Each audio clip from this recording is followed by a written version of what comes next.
2 years old.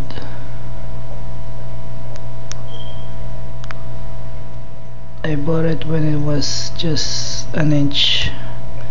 Now it should be like at least 18 to 20 inches.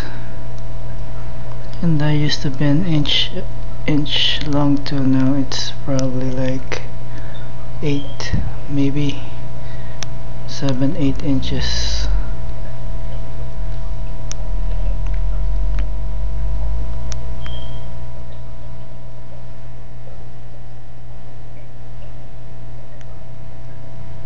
Today is July 17, 12.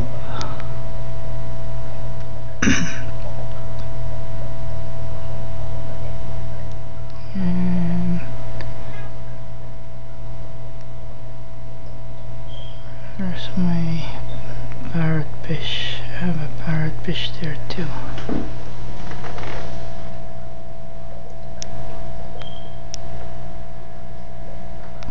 Nice.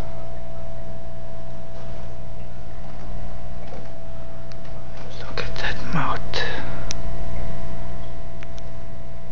of the catfish.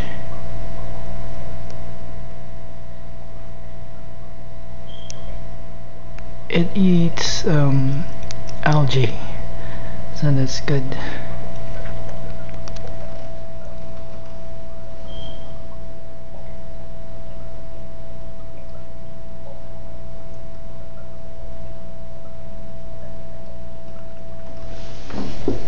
So check the water. My pH should be around 6.8. My temperature is good, 82. Oh, there's the parrotfish. That's the only one. Okay, and it's lucky it's not got eaten yet. Hopefully not. Alright, so